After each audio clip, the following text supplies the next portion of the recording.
Yeah, I'm just gonna walk here. Grace, we see you wave your hand. So we can see you, but we can't hear you. So I don't know if you can do what you want, that's fine.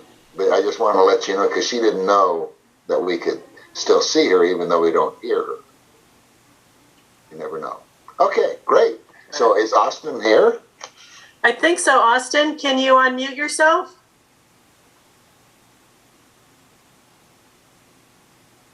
He said hi. Can you hear us? Ooh. Yes, now I can see and hear you. Okay. So I think that we're just about ready, don't you think, Mary? Yeah, I think we are. All right. For the meeting of the Agua Dulce Town Council, please come to order for our May 11th community portion of this meeting. To start up this meeting, we have a distinguished guest, Mr. Austin Perez, who's a member of the first grade class at ILEAD Agua Dulce. So, Austin, we're pleased to have you here. If you want to unmute your microphone there so we can hear what you have to say, we will listen to your commands as you lead us in the Pledge of Allegiance. You ready? We're ready. Put your hands up. Do you want us to stand? Put your hands up. So when the next note goes to the side, Okay. the right hand over your heart. Ready, begin. I pledge allegiance to the flag of the United States of America and to the republic for which it stands, one nation, under God, indivisible, with liberty and justice. Thank you. That was wonderful. We appreciate you making the effort to help us out with that tonight, Austin. And we hope that you have a wonderful first grade year and many more years to come. Thanks again. Thanks, Austin. Okay, with that as a start, we're looking good. We are having a virtual Zoom meeting here tonight. And what that means is if you could keep your microphone muted until you're called upon to speak, it will keep from having any crosstalk or background noise enter into our meeting here.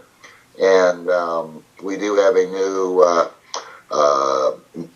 the meeting coordinator or co-host of our meeting tonight is Cindy Grimes, who's volunteered her time to act as mediator and co-host of the meeting. So if you have anything pertinent that needs to be brought to our attention, if you can share it with her, then she can share it with us, and we'll keep things rolling along.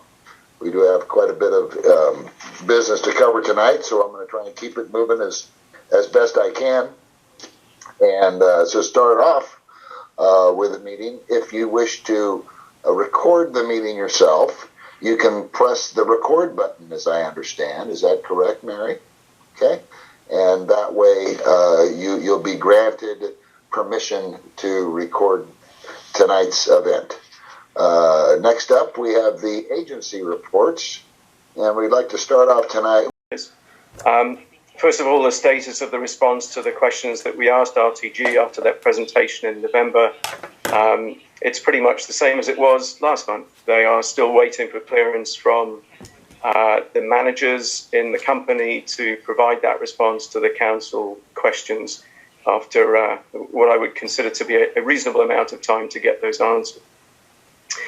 The next thing I want to do is cover off some dialogue with the Regional Water Quality Control Board, which resulted in us receiving a copy of some financial assurance documents that are a little concerning. Much as the March presentation was a discussion of Regional Planning 101, this one may be considered a discussion of International Sanctions 101, just so that you can understand how these sanctions are likely to impact this project. And then finally, what I want to do is address some of the responses that we received recently on May 5th from the LA County Regional Planning and Public Works to the letter that we wrote to them after the March meeting.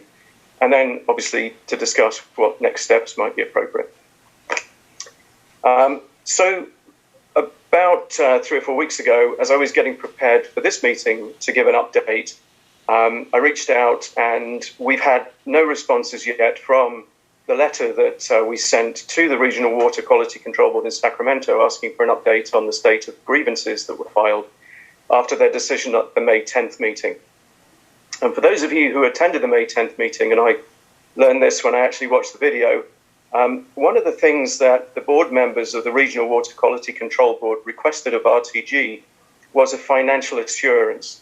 They basically said, look, you've got no previous history of developing anything here in the United States, and we would like some assurance that you're not just going to disappear halfway through this project and leave us holding a problem of having to restore some of the environment. And that resulted in the addition of Section 11J to the Water Quality Order, which basically says we need a performance bond, escrow account, letter of credit, etc., which is to the satisfaction of the executive officer. And what I did a few weeks ago was I reached out with a public records request to the Water Quality Control Board in LA and said, may I have a copy of the financial assurance document? And their response to that was that at this stage, there isn't one. So presumably, as a result of that, the dredge and fill permit, although it's been approved, isn't yet valid because the underlying financial assurance is not yet with the Water Quality Control Board. But what they did send me, which was a little unusual, was a copy of a letter of credit. If you remember, during the Water Board meeting on February 10th, when this financial assurance was discussed, the attorney for RTG said that they had been asked to put up a $2.27 million bond by LA County for the project, and therefore they felt it was a bit egregious that they were being asked to put up a separate bond by the Water Board. Ultimately, the Water Board insisted that they got their own independent financial assurance, and I got a copy of this letter of credit, which is it's between RTG and Public Works. I then went back and said, well, are you saying, Water Quality Control Board, that this letter of credit is going to cover your financial assurance? And then they said, no, we can't use it for that. At which point the little voice inside my head did say, well, why did you send it to me? But that's by the by. However, subsequently, I actually read the letter of credit, and it's actually put a lot of the comments that were made by some members of the community about this project into context, particularly the ones in the miscellaneous selection in that comments document where the Water Quality Control Board tabulated the various comments from the community that was circulated to the Water Board, and they read that and absorbed those comments as part of that meeting. So when we met in March, we discussed the fact that Mr. Gregorian is the principal of a company in Moscow called Rutsog Invest, and that there are 2 or 3 enterprises here in the United States. There's a company registered in Wyoming, which was set up in 2017. These numbers in the bottom of these boxes are the corporate numbers of these companies that you can find if you go to the Wyoming Secretary of State or the California Secretary of State websites. That company is RTG Investment. RTG Investment is registered here in California as a foreign corporation because its primary residence or domicile is in Wyoming. That registration lists the member of RTG Investment as Mr. Gregorian. And there's a third company sitting on the outside of all this, which is called Agua Construction, LLC, which is actually sitting out in Van Nuys under the control of Mr. Stepanian. Mr. Stepanian is also registered as the agent of RTG Investments California company. And what I was expecting to see was that RTG, these US companies, would be paying project vendors and service providers who are providing services to the project site in the Agua Dulce project. But that's actually not what the letter of credit says. The letter of credit is a standby letter of credit, and those typically cover eventualities where things that have been agreed upon don't happen. In this case, potentially a grading permit where grading gets done and the developer fails to complete the project, and then the county's faced with remediating 60,000 cubic yards of graded fill. So the letter of credit talks to a grading permit. The letter of credit is dated in October 2021, and its face value is $2.27 million. As you might expect, it's between RTG Investments in Glendale, the Wyoming company, and lists the LA County Department of Public Works as the beneficiary. However, the unusual thing on the letter of credit is the applicant for the letter of credit is actually a company called Vinette Trading Company, which has a site-based address and indicates that they are the owner of RTG Investments, LLC in Wyoming. And what this letter of credit allows the county to do is draw down for work performed under a proposed agreement. And that language is drawn from the letter of credit.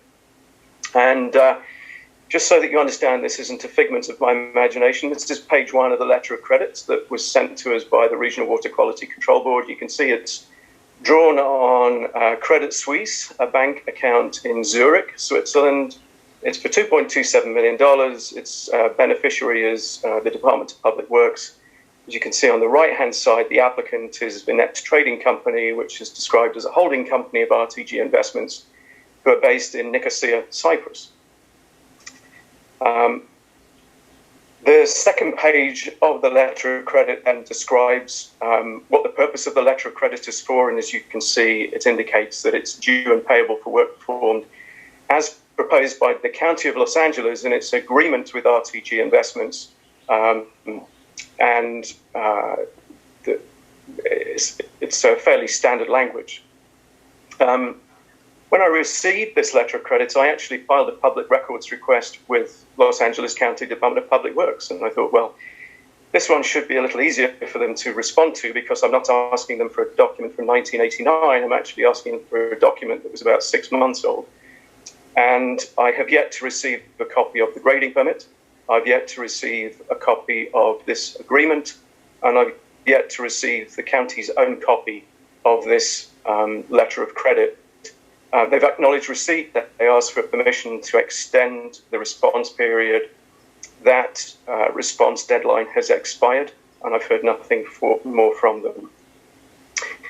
So then I Googled the Vinette Trading Company, and it Googles your friend on this, and it provided the address in Nicosia, Cyprus, but it also provided an address in Moscow, and the address for Vinette Trading Company in Moscow is identical to the address of the head office of Rootsog.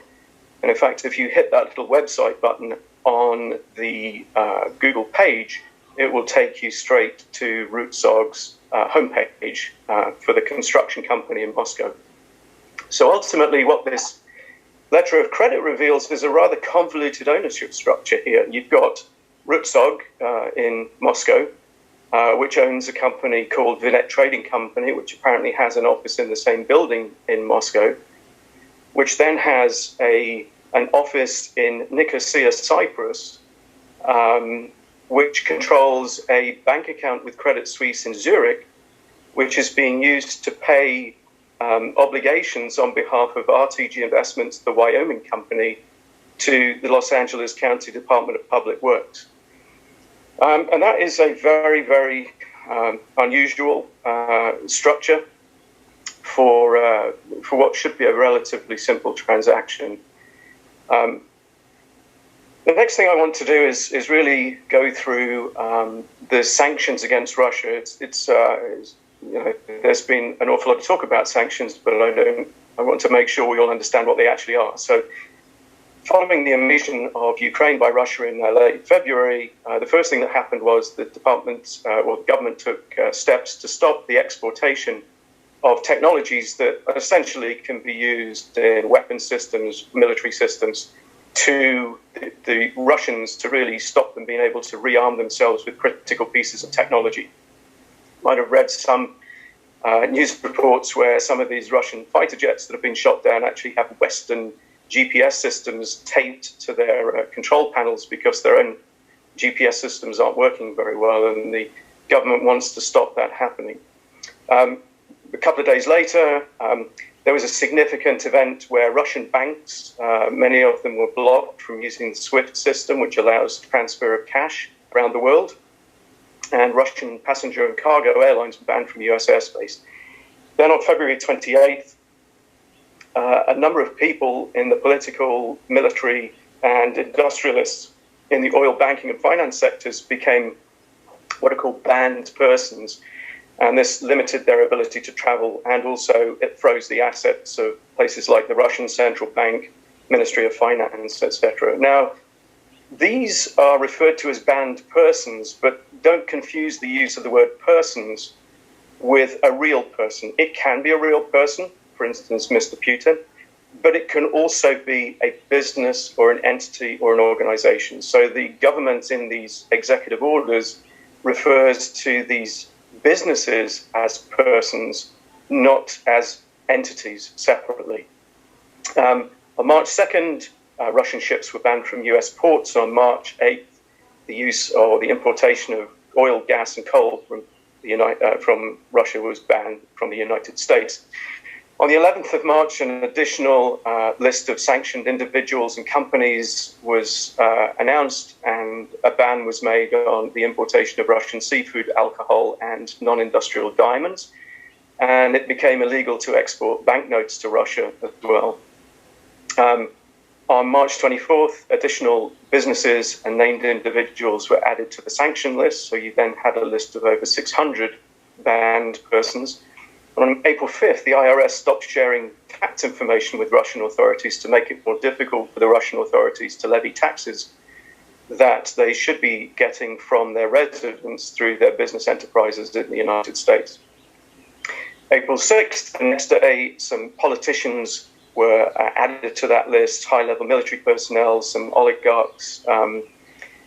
That list effectively became bigger. There were some technology companies in there, where there were some subsidiaries of some of these big Russian banks, including some of the subsidiaries that operate in all places in Cyprus. And additional named individuals on May 8th were added, along with weapons manufacturers, some more banks, and some TV stations. And the next thing that happened on Sunday this week was something that was very important, which was there was a clarification of the scope of some of the language that had been used in some of these earlier orders. And that was done by the Office of Foreign Assets Control, or OFAC. And it relates to the executive orders that were issued in March and April 1424 and 1471. And this is very important because it has, I think, a fairly profound effect on RTG's ability to operate legally as of June 7th in the United States. And what those assets, what that OFAC statement did is it said, look, if you're a US person, so if you're a real person or a company and you're located anywhere, you cannot provide any of these services to any person or entity that's based in the Russian Federation. And what that letter of credit shows is that there's this path through these subsidiary companies back up to the parent company in Russia. And those services include accounting. So you can't do the basic things that you would need to do to be able to file a set of accounts, know what your payables are, know what your accounts receivable are, process them into a balance sheet or a monthly set of financials, or transfer that information out of the United States to the company in Russia so they can do it themselves.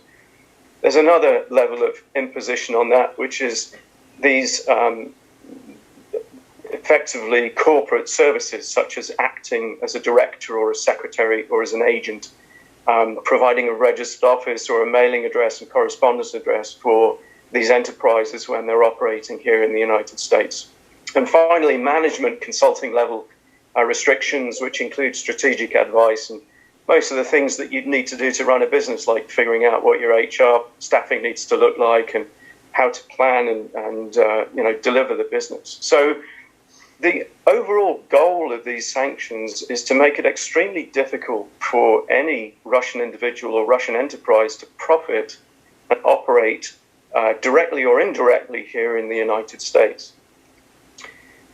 So if we look at that chart that I presented earlier that had really come out of that letter of credit, the US persons who you could be argued to be assisting RTG within those categories are, there's a lady called Rosanna Giles who signs most of the California and Wyoming filings, and she runs a company called RKG Professional Tax Services, which is in the address in Glendale for that RTG uses for their address. Mr. Stepanyan is listed as an agent for RTG Investments in California. Mr. Gogorin's on the same filings on the California Secretary of State website as the member of that LLC. Mr. Stepanyan is also the sole member of the Agua Construction LLC. Rosalind Yamada, who we've been in discussions with on the letter response that we're waiting for, she's indicated that she's waiting for approval from her manager, presumably RTG or Rutsog, to approve this. And she was the one who organized Agua Construction Inc. back in September 2020. The gentleman called Lowell Gresham, who's a licensed contractor. You can look him up on the Contractors Licensing Board using that information. And his license is also attached to Agua Construction LLC. And then there's Mr. Gary Braden Chadwick, another lawyer who works for Miller Chadwick. He represented Ruben Gregorian and RTG in front of the Regional Water Quality Control Board, and presumably he also would be working with them as they navigate through some of the other planning issues. This is not a project where you're building a garage. This is a project with 900 acres and almost 300 homes. So the project is likely to be complex and need someone like Mr. Chadwick to be present throughout to advise the client on how to navigate through these different processes. So all of these people are likely to have a problem if they continue to do work on behalf of RTG, given its heritage back to Russia, and if they do that after the 7th of June. Let's talk about how the letter of credit can breach those sanctions. So the letter of credit, the sanctions that were put in place between Russia and the United States effectively stop this direct transfer of funds from one country to another. So that was shut down, and Russia has a reciprocal concept where they stop their residents cannot transfer money internationally at the moment. I don't know whether they've lifted that lately, but that certainly was the case back in April when we last discussed this. What the letter of credit does is it allows Russia to actually move money out to Cyprus. Rutsog can move money out to Cyprus. The Cyprus company controls that money in a bank account sitting in Switzerland. And then as these terms of the letter of credit are met, that money comes out of Switzerland into the United States, into California, and specifically in this case into LA County's bank account. And that would appear to be a direct breach of the sanctions because it's something that's circumventing that inability to transfer money directly from Russia to the United States. It's also worth noting that Cyprus is part of the European sanctions that were also announced on Russia. So theoretically, the Cyprus authorities should be tracking stuff like this, but obviously this isn't easy to do. Now I want to move on to the discussion about the response from LA County. And before I do that, I want to talk to some of the points that we made in March. And this one is very important because I was able to get the video of the developer presenting to the town council on the 14th of February 2007. This is a 1-minute segment, and this is Mr. Bashir. I'm hoping it's going to play okay and you guys are going to be able to hear it. But towards the end of this, he makes a very clear statement that the developer does not plan to develop this project with septic systems at all. And I'll let you listen to the interaction with the council. Please take note of a very young-looking Don Henry and a very young-looking Mary Johnson around the table.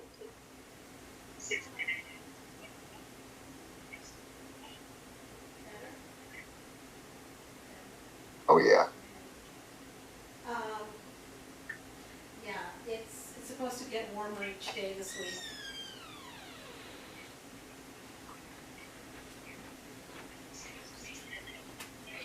Yeah, it's really, really cold. Yeah, you know.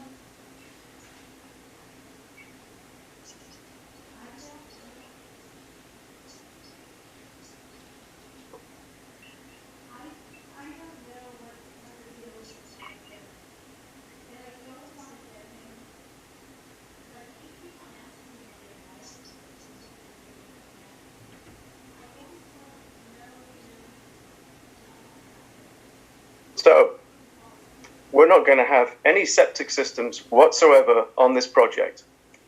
Their words, not ours. Wait a second, Chris. There wasn't any audio in that. Did anybody else get audio? No, I didn't get any audio. No audio, and it was pretty glitchy. It just simply could be that the bandwidth that it takes to play all this on a Zoom call is just corrupting the audio on my feed. So I apologize for that. We'll find some way of sharing that, but that was essentially what was said. We transcribed it in the March 9th presentation if you want to see the statements that Mr. Bashaw made. But essentially, the comments that he made on the 14th of February 2007 were true. At that time, the 1994 Environmental Impact Report had been approved, and that allowed the first 3 of the 12 phases to be built with septic systems until the wastewater treatment plant was built. And at this point, it was conceived to be down in the Rio Dulce project south of the 14. And at the point at which that connection was made, then they would issue building permits for the next 4 to 12 phases of the project. And the developer at the time that statement was made had a septic permit, number 9194, which covered the first 3 phases of the project. However, 2 months later, when that supplemental EIR was approved, it's very clear and it's very consistent with the statements that Mr. Bashaw made to the council to elicit their support. And that was that instead of the water reclamation plant that was going to be off-site and the septic systems that were going to be on-site, everything was going to be done through an on-site wastewater treatment system. Now, if you look at that supplemental EIR, the wording is not at the top. You know, if you want to argue that the intent was just to have an off-site wastewater treatment plant replaced with an on-site wastewater treatment plant, and we're going to keep all the septic systems where they are, then you would have said that. You'd have said the purpose of this EIR is to replace an off-site wastewater treatment plant with an on-site one. Period. End of sentence. But the wording does not say that. It has a clear difference, and it says we're going to do this instead. We're going to do Z instead of X and Y. So this isn't up for much interpretation. You don't need an awful lot of skills of the English language to understand what the intent was based on what the developer told the council, what's in the county's documents. So the first thing that we said to the county, or the first thing that the county covered in their letter back to the council was the sanctions. The letter is dated May 2nd. We actually received it on May 5th. It comes from the respective heads of Public Works and Regional Planning. And the county starts with a statement. We reviewed the state and federal sanctions regarding doing business with select oligarchs and banks and determined that the current project owners are not on this list and that the bonds are held with non-Russian reputable banks. Now, that in of itself is true. He's not on the sanctions list. And the bank, Credit Suisse in Zurich, unsurprisingly, is not on the sanctions list. But as I've explained, these 2 executive orders don't require these individuals to be specifically named. These are very, very broad sanctions that prevent these types of business transactions. And very, very concerningly, the county referenced multiple bonds and multiple banks. So, for instances of this very unusual funding structure sitting out there in other agreements that we're just not party to because nobody's actually accidentally sent us a copy of a letter of credit that you shouldn't have done. So then we asked the county about septic systems, and they said, well, you know, the 1994 EIR required a sewer treatment plant if the Agua Dulce project recorded prior to Sierra Colony, and then you've got to update the sewer system to add Sierra Colony into it. But the first 3 phases of the Agua Dulce project are exempt from this because they're approved for use with pivot systems. And the supplemental EIR in 2007, even though we said we were going to do or what we approved was the use of a water treatment instead of septics and an offsite, that actually doesn't invalidate the prior things that were done in 1994. That was quite concerning. Actually wrong. The 1994 EIR did contemplate a connection to an offsite wastewater treatment plant. It was actually tracked 50259, which was the Rio Dulce project south of the 14. And it also required the connection of Sierra Colony to Rio Dulce through the Agua Dulce project, because it was the logical way to connect them all together.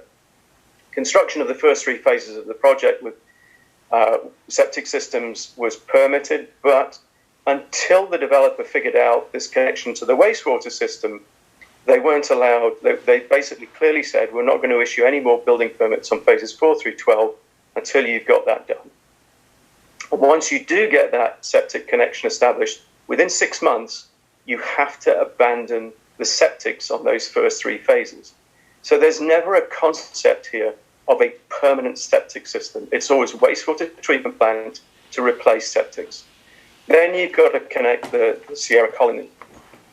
The connection of all the phases of total dissolved solids in the groundwater. And this presentation that the developer made to the council and what's in the planning documents is consistent, that this is an on-site wastewater treatment plant being used instead of, but not as well as, septic system.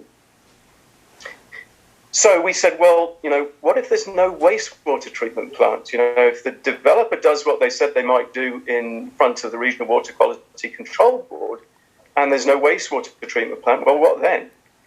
And as you can see, the county's position was, they claim that somewhere in the mitigation measures, there's a suggestion that a connection to a public sewer is not required for phases 1, 2, 3 if the wastewater plant doesn't become available. I would dispute that extensively. I think it's incredibly crass when we've taken the trouble to give very specific references to these planning documents that support our arguments, that the county would turn around and say somewhere buried in 146 pages over there from 1994 is something that I certainly didn't pick up when I read them page by page back in February. And I would dispute strongly that any issue like that exists in those mitigation measures.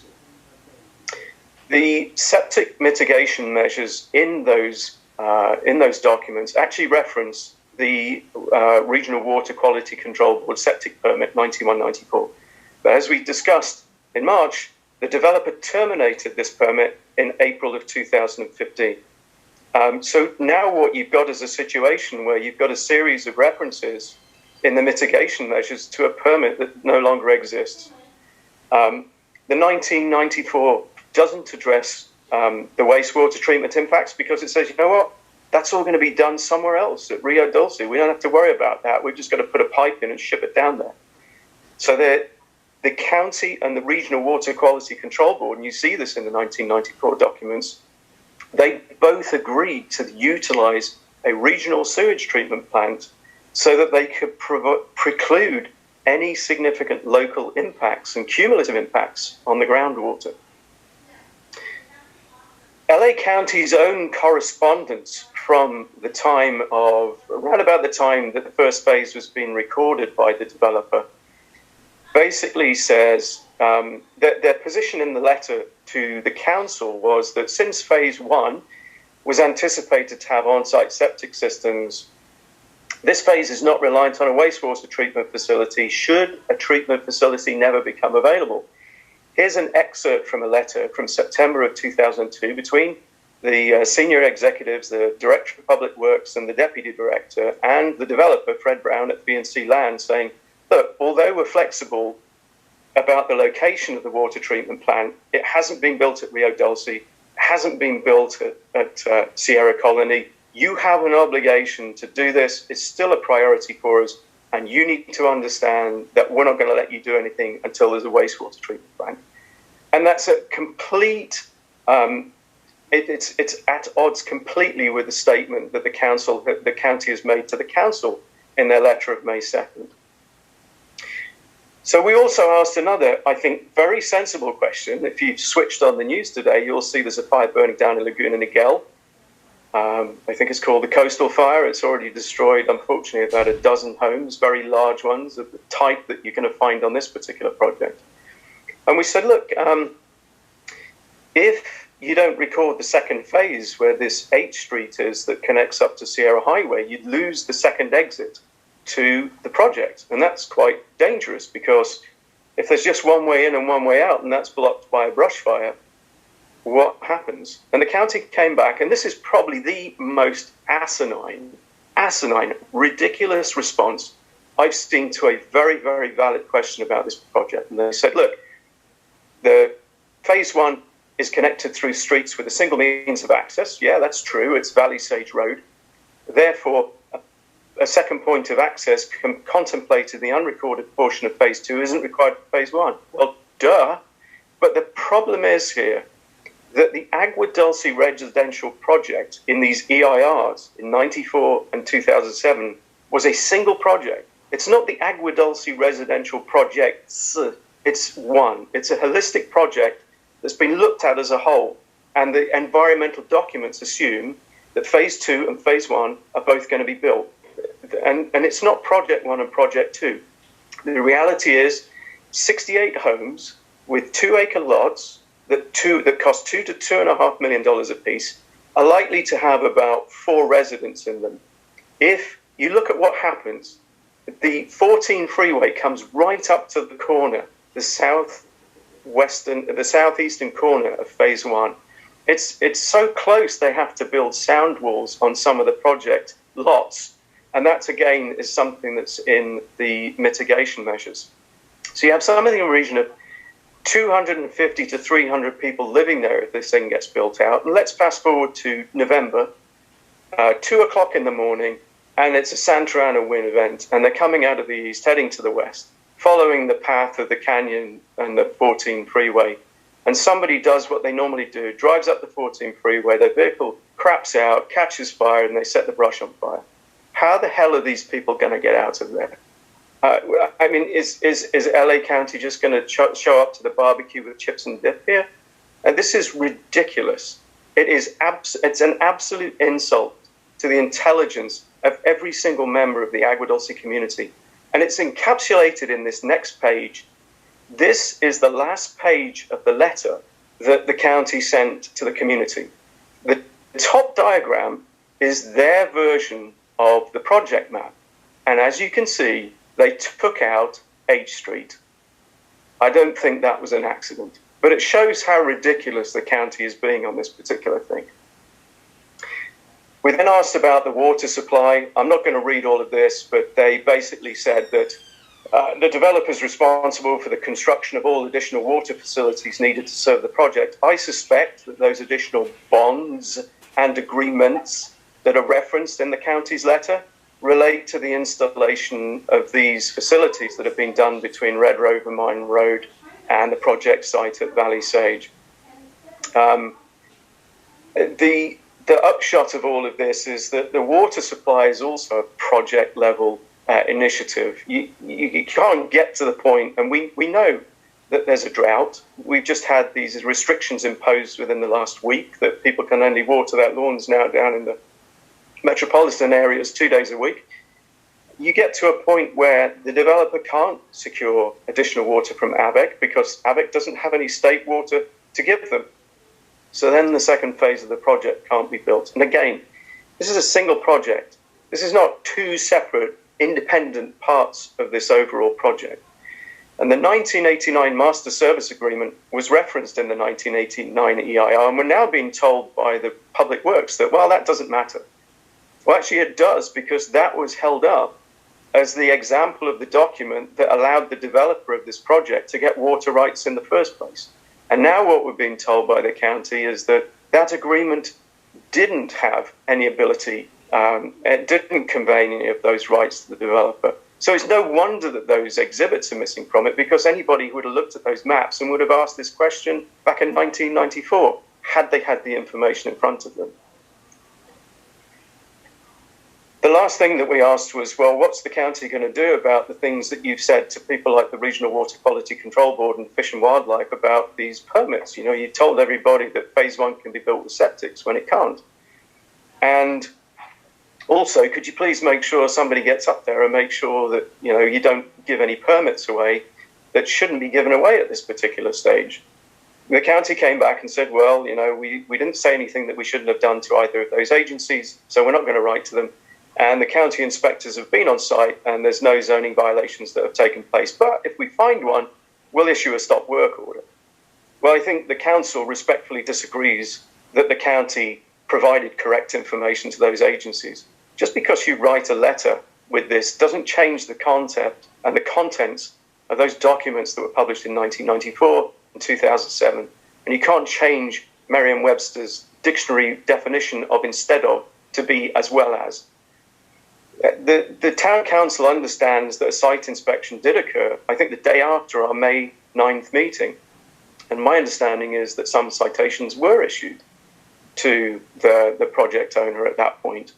And as recently as about 3 weeks ago, we were contacted by a local resident who said that juniper trees were being cut down and chipped somewhere near Penman Road. Now, my geography of that particular area isn't that hot, but it seems to me that Penman Road is more likely to be in phase 2 of the project than phase 1, and therefore there are no permits that allow anything to be done on phase 2 of the project at the moment. So the summary of the situation that we've got is that the corporate structure of RTG Investments LLC is highly unconventional. The Public Works letter of credit seems to have the potential to circumvent US-Russia sanctions. LA County seems to infer that there are other versions or other letters of credit, other bonds in place with other banks for this project. So it may not be limited to the one that we've got sight of. The US-Russia sanctions do apply to US businesses indirectly controlled and operated by companies and individuals in Russia. It's very clear, and the government issued clarification on that as recently as Sunday. By continuing to interact with the professional advisors from June onwards, you know, if a situation arises where a lawyer for RTG comes to the county and says, hey, you know, we're trying to figure this stuff out, we've got this little wrinkle that's come up, and what should we do? And the county turns around and says, well, you know, if you go and do this, you know, we'll let you go ahead and do what you're trying to do. That would breach the sanctions because they're indirectly providing strategic advice through this structure back to a Russian-owned enterprise. And I've got to be honest with you, and I think the council members are probably unanimously pretty disappointed in the letter that we got back from the county. It's no more than an excuse for these questionable decisions that have been made by the county up to this point, and it really doesn't address any of the substance of the points that we raise. A case in point is this absence of 8th Street. You know, what happens if there's a brush fire and people are trying to get out of there? Well, according to the county, that doesn't matter. It was in the plan that was approved according to their interpretation of it, so, you know, deal with it. So where next? This is where I think things could get pretty contentious because I think there are some things that are worthy of some detailed investigation. It's not the council's job to go and investigate these things.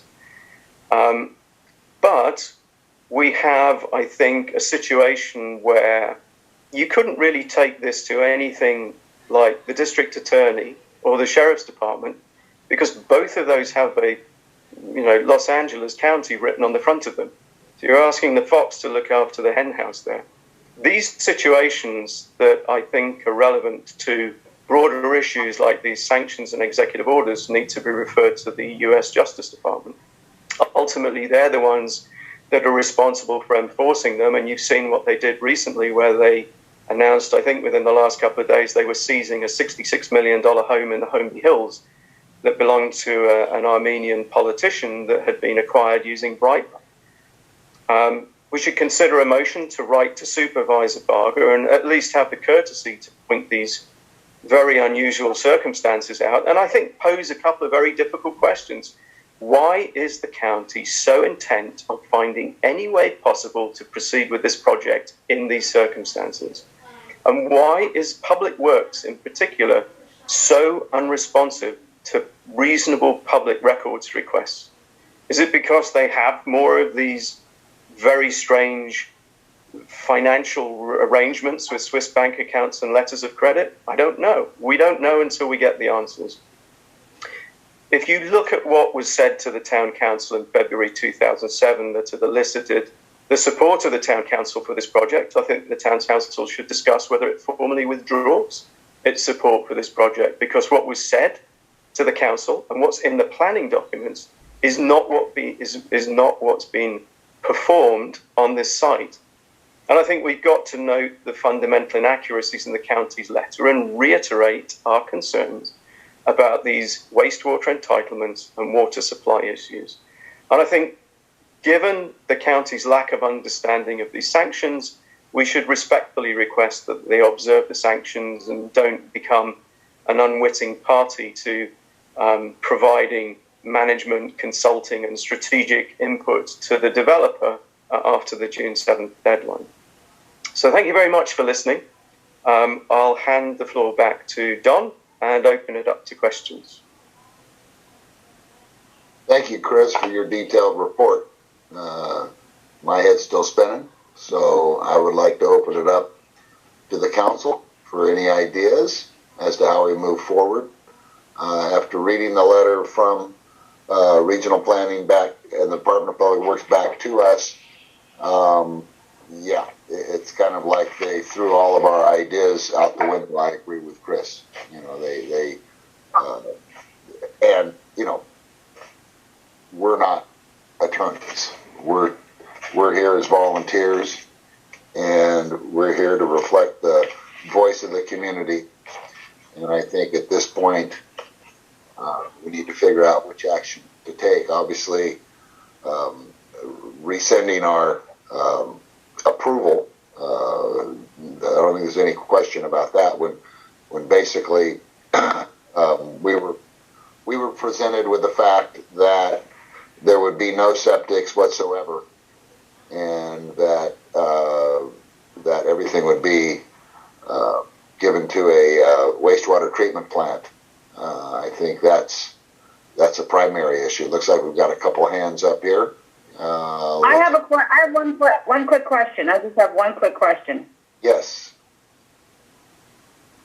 Whose side is the county on? That's it. That's my only question. I'm so angry. I can't speak. Okay.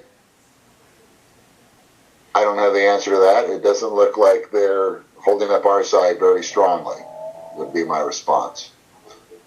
Well, I would like to know what Stephanie feels about this, and I would also like to know what Garcia's office feels about this. Before we even ask our first questions, can we get some response from the county officials that we nominated to be in office? Anybody here representing the county or talking? Don, did you want me to respond? I mean, there's not much. Yes. Thanks. So first of all, Chris, truly, on behalf of the supervisor, I just want to thank you for that detailed presentation. I know that you guys have all spent an immense time on this, and I know that presentation took so much time, so thank you for that. I did my best to try to take notes on everything, but if I can ask you to please send me that presentation, that would be really helpful. So you all did receive the response letter back from the county. I know that there's definitely some discussion that's needed, and we certainly welcome that.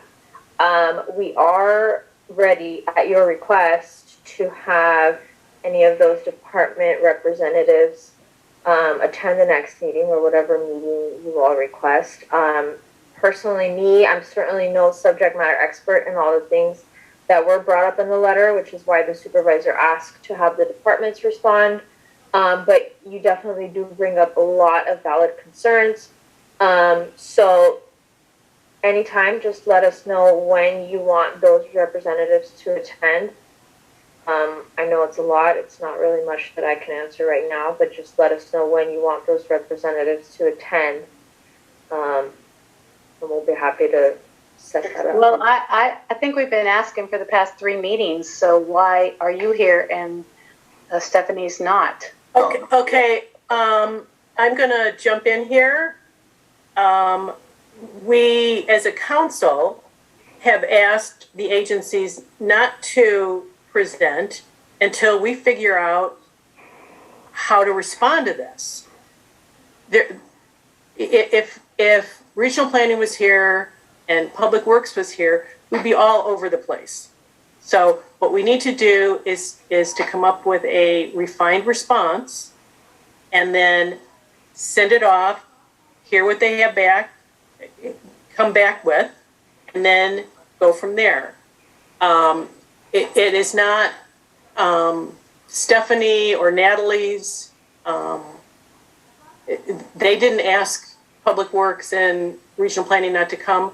We as a council did. So I just want to make sure that we are really very clear on that, because we want to know exactly, we need to discuss as a community how to proceed, as opposed to just throwing all these questions at Public Works. Because there's a lot of questions, there's a lot of holes in this. And I think the other issue, Mary, is we still have not received the answers or responses from RTG from the questions that we gave. They're still holding that back. And that was one issue, that the community members individually had their concerns and questions that they asked them directly, and we still have not received any response on that. Basically, what we received from the county is response from our letter, which is taken into account what the residents have brought before us as far as the concerns that Chris laid out in his first slideshow back in March. So, I think, and I don't know if we're ever going to get the answers back from RTG. It seems like every time Mary puts out a request for those responses and answers, it's either they haven't got approval or they haven't been released yet, or it seems like all the questions have been answered. They don't have the authority to release them. So we're still waiting for those. Go ahead. I'm just wondering if and who's this? This is Susan.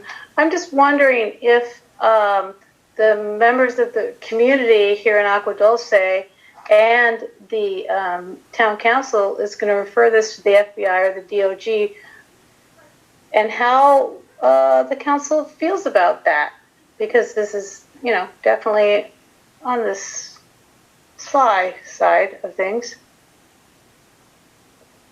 Well, I think that's what we're coming up with a conclusion with right now. That's why we're opening it up to the community, getting your thoughts, and then as a council, we'll give you our thoughts. I was wondering when, because we've been doing this since November of 2021, so it's been officially 5 months. And this is Susan. Are you saying that we haven't done anything for 5 months? Just checking. I have a question, if I could ask. This is Grace Chapman McCarty. I'm wondering, it seems like a good attorney would be really great in this situation. Is there any way we can set up a GoFundMe for the community to throw money at it, so we can hire somebody who can help us? Sure, that's a good idea. I mean, I don't know who's skilled in setting those things up, but I think as from a community response, any fundraising would be helpful. Yeah. Well, I think Chris Udall's done an incredible job, incredible. And whoever he, disseminates information to in terms of it, a lawyer, that would be a pretty great team, I think. So if we could set up a way to fund it, because I know I'd throw money at it, because I didn't realize this development was going to be on Penman or off Penman. That's close to my house. Yeah. Well, so I'm not happy about this. Yeah, everybody's finding out it's a lot closer than they believed. Okay. We have actually spoken with an attorney actually in the past, and we have an attorney ready to come on board. The issue is that we need a community behind us. We have to be either the Agua Dulce Town Council or we have to be a LLC company. So if the Agua Dulce Town Council is willing to be back us, we have an attorney ready to come on board pro bono. Oh, great. Well, that's interesting. So what can we do to make that happen? Well, the town council works directly with the county, unfortunately. And so we're to collect the voice of the community and let the county know where we're at, which is what we did in the letter that we gave to them. Mm-hmm. So as far as being an action committee or whatever you want to call it, no, we're just strictly to gather the voice of the community and mirror that voice to the county, which is what we tried to do in the letter that we drafted and which they responded to. The response we got is not the response we were hoping for. There's no question about that. But as to our limitations, we're not structured to where we can be an action committee to hire attorneys and whatnot. That's just not what our position is. We're all volunteers. Okay. Here. All right. I guess I didn't know that, so that's good to know. So we need to find a way through this around it. Yeah, and I don't really know what that way is at this moment, but that's why we're trying to collect the voice of the community, and we appreciate your voice. Looks like Pamela's had her. And Greg, feel free to send me a private message, and we can hook up some pro bono. We just have to do a LLC, but we can do that easily. If whoever is speaking, who was that was just speaking? Oh, hey, it's me, Susan. Okay, because there's no, it says smartphone. So the name. Okay, so Susan is smartphone. And yeah, we can do an LLC and proceed with a pro bono attorney, but it would be better if we had the town of Agua Dulce behind us. Right. But if we don't, we can just form a Agua Dulce town council without the town council LLC, and then we can move forward with that. But we just need to have a few people behind us in order to get an attorney. This is. I think the council has been pretty clear in their disposition as to with the letter. If you read the letter that we wrote to the county, it kind of spells out what our concerns were. What I'm saying is they responded with what their interpretation. So it's just a matter of difference in interpretation. And I think at this point, that's why we want to hear what the community has to say. We appreciate your comments. This is Pam Hudson. I've had my hand raised for some time. Might I speak? Yes, Pam. Yes, I called on you. I did forward the presentation to one of the other groups in Acton, and it has been submitted to the federal government in a roundabout sort of way, but I do support that we get a pro bono attorney and start to do some fundraising to support it within the community. It's going to have to go to, I called the Department of Justice, and they told me that we needed to start with the California Department of Justice. Okay. All right.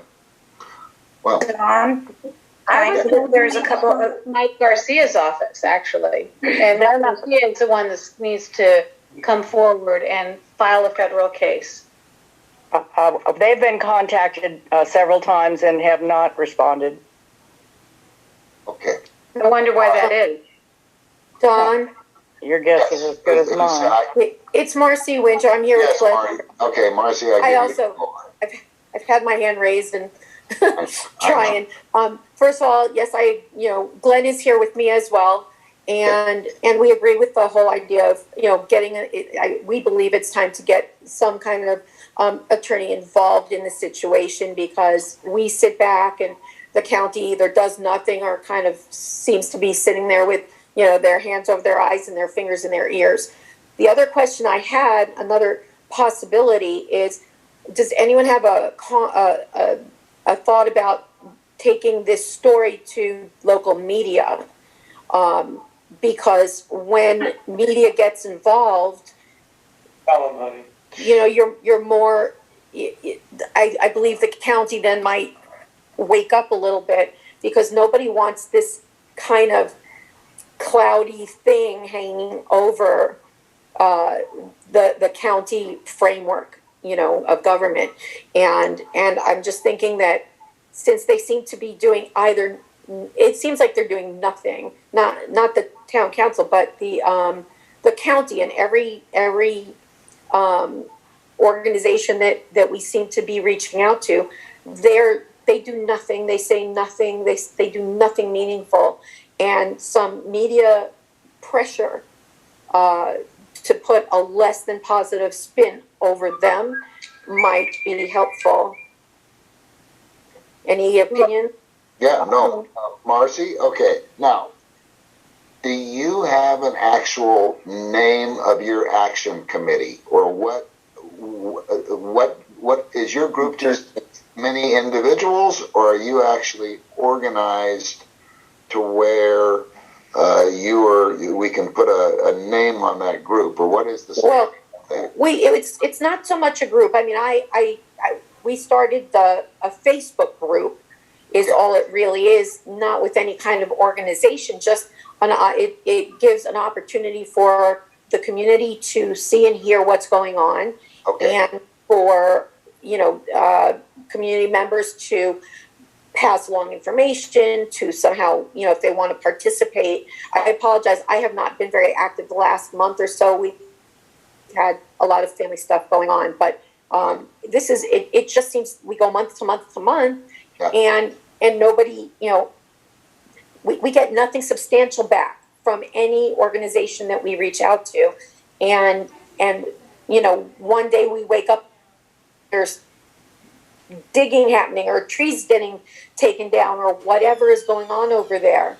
And our concern is just that we sit here making, having meetings, which are great, but nothing's happening, and what to do to make some action happen. Chris, by the way, amazing presentation as usual. Yeah. Oh yeah. Can I say something too? Who is it? Oh, Raya? Raya Shenazarian. I just moved to Agua Dulce, and what I did the very first meeting we had, I typed up a letter and I went to my street and I talked to my neighbors and told them to, participate. And I realized that this community is not really active. Several of the neighbors said, oh, whatever we do, anyways, if they want to do something, they'll do it. There's no power in us. So to me, it's not true. I think that we need first to create a community, to create an organization, or whatever you want to call it, a group of people, and go out, educate the neighborhood. The Facebook is fantastic, Marcy. I am part of that, but it's not doing anything. There's just look at this meeting. We have only 58 participants, and there is over 1,000 people who live in Agua Dulce. Raya, where's the rest of the people? Raya, I have a lot of experience over the last few decades of being a volunteer in various organizations with my kids growing up and stuff like that. And my experience is that you'll never get more than that very small core group who will actually do the work or take action. People might be interested, they maybe want to know, but they're not going to do anything. And it's not bad on those people. It's just that is the way of the world. People have moved out here for peace and quiet, and to take advantage of the beautiful surroundings and places for their animals and stuff like that. I came out here for peace. I did not come out here to be an activist. We are in a situation that we all have to become activists. We have to rise up. But it's not realistic. We are fighting for our peace and freedom. I agree with you, but the reality is, find the people who want to participate, and that's where you'll have some strength to move forward. But we can inform our neighbors. But the reality is that if you get even 5% of the community actually doing anything, that's probably about where you're at. That's probably what it would be. So I don't think that's, other than informing everybody, the focus, I think, needs to be in going after the county take action and take this seriously. So yeah, but if we go after them and they look at us and they say, "Oh, forget them. Who are they? Ants." There are 58 people who are participating in these meetings. We can smoosh them. So that's what they're going to say. You know, Okay. 58 people don't have a voice. That is their response. I don't want to interrupt, but and here's the thing, and this kind of cross talk is great, but that's best done on your Facebook group. I see Jacqueline Ayers is trying to ask a question. Okay, I'm getting there. If you give me a chance, that's what I was going to say. Can we let Jackie? Somebody, whatever. Sorry, are you able to hear me? Yes, I can. Loud and clear, Mary, yeah. I hope I'm not upsetting you, Mary. That's not my plan. No, not at all. I just wanted to make sure that you were in. Well, thank you very much. First of all, I want to say how much I appreciate Chris's presentation. It was breathtaking. And I would like to respectfully request, if I could, a copy of the letters that were shown in that presentation, or copies of the presentation itself. I was taking a lot of notes and I missed a lot of things, but a couple of things sprung to mind. I'm appalled that the position with the Department of Regional Planning was that if the second phase doesn't happen, oh well, we'll just have a single point of access, because we've had residents here in Acton, and I live in Acton. I'm speaking now just as a resident, not on behalf of the Acton Town Council. But we've had residents here in Acton not allowed or told that they couldn't build their home until they came up with a secondary access. So the fact that there should not be any homes permitted for this, even phase one, until those homes demonstrate secondary access. It's no longer an issue just because the subdivision map was approved as a whole with secondary access. That doesn't mean that phase one doesn't need to proceed with just primary access and no secondary access. That's one thing. The second thing is I wanted to agree with everything Chris said with regards to the in lieu of septic systems, and also point out that the county stated categorically, straight up, in their notice of preparation, that for the 2007 supplemental EIR, that the 68 homes would not have the septic system, that they would be connected to an on-site wastewater treatment system. So that's a non-starter for the county to say, well, the first 68 homes can go forward, because their own document said completely the opposite when they announced that they were preparing an EIR or a supplemental in 2007. The third thing is I believe that Chris, it went so fast. The letter said something about having the developer will have to demonstrate water from AVEC. I actually had a long conversation with the general manager of AVEC yesterday, Mr. Chisholm, and he told me, and this is before, obviously I didn't know this about this letter, but he told me that AVEC does not commit or give commitments to developers in terms of certain water and guaranteed that they're going to have that water. So I really would like to see this letter, because it's completely inconsistent with, it looked like it was telling you, the Agua Dulce Town Council and the community of Agua Dulce, that AVEC would have to commit the developer for phase two. AVEC doesn't do that sort of thing. So there's a big disconnect between what the county is telling you and what I learned from AVEC yesterday. And then the last thing is, there was one other thing. The septic, the EIR in 1994 was adopted contingent on an approved septic permit. That septic permit has been rescinded or revoked, or whatever word you want to use, based on the developer asking for it to be revoked. And so a primary underpinning of the whole EIR to have been approved no longer exists.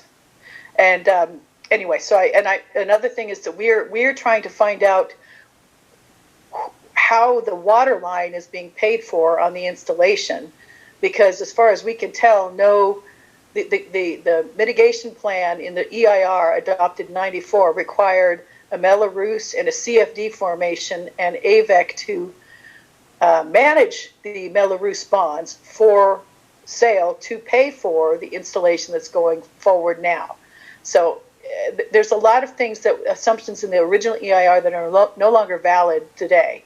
And so anyway, I don't know if any of that information is useful to you, but Chris, thank you very much for that detailed and, like I said, breathtaking analysis. I really appreciate it.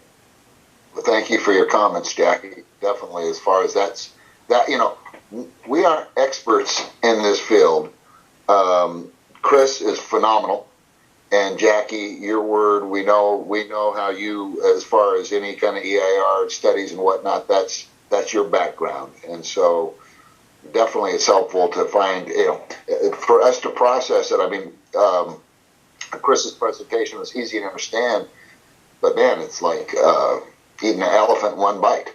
So I think basically at this point, we need to hear from the rest of the people that have their hands up here. And Jackie, we appreciate you joining in. Your support is definitely appreciated. Looks like Marcy still got her hand up, or is that hand up just kind of stuck up there? I think she's okay. How about No. So hang on, Don. Glenn is here with me, and he had a question. Yeah. Hi, Don, and hi, and Chris. Great presentation, and thank you to everyone who participated. I am impressed with the council is doing now. I would like to propose that I second Chris's idea for the council to rescind their approval from 2007 based on what we know now. That's something the council could do. But I really appreciate all your efforts right now and what you're saying. As far as going forward, what we could do additionally, I agree the media should get involved because there'll be a lot of pressure on the county to really answer to their response and what's going on. And it's very clear that they are not doing what they're supposed to do. I've read the EIR, the 2007 supplemental, and it's just what they're saying is wrong. So we do need an attorney in this area who knows the environmental law, who can deal with this. Because once the county is sued, I think at this point the county needs to be sued, and they need to be held to the EIR that says that there has to be a water treatment plant that has to be approved by October, or this project, from what I understand, is gone.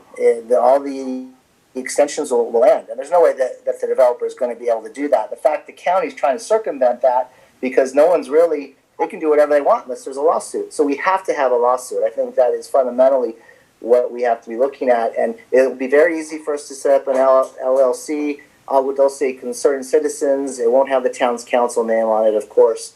But that's where we need to go, what we need to be doing. And it's unfortunate, but for whatever reason, there's some agenda the county has. At first I thought they just were overworked and they weren't paying attention. But it does seem that something's very nefarious may be going on here, and we really need to take a stand. Thank you. Thank you. Okay, great. And Nicole, you had your hand up there for a while. Hi, thank you. I just wanted to say I agree with everything that we're talking about, but I wanted to ask, is there a way we can connect? So there's obviously a group of us here who all feel the same way, and I'm wondering if anybody would be willing to put their emails in the chat so we could start an email chain and people can communicate. X, Y, and Z will reach out to media stations, loop us in on what the attorney's saying or what you guys need from us, so that we don't have to wait till the next month, the next meeting. We can kind of be working as our group in the meantime and keeping each other abreast of what's happening. That's wonderful. Did everybody hear that? Yeah, Mary. Marcy and Susan, if you could maybe share your Facebook group. I think you have a private Facebook group, and I think that's a good way to get started. Yep. Right. I'll put it into the group chat here. It's I'll put it into the group chat here, and I see Susan just put something in there. I'm sorry. I'm just like this. I'll put some info in there, and if you have any trouble, I'll put my email in there as well. Actually, we've made an email address, so that's all I'll put in there now. Just email that address and we'll get you set up. Yeah, because I think your Facebook group can garner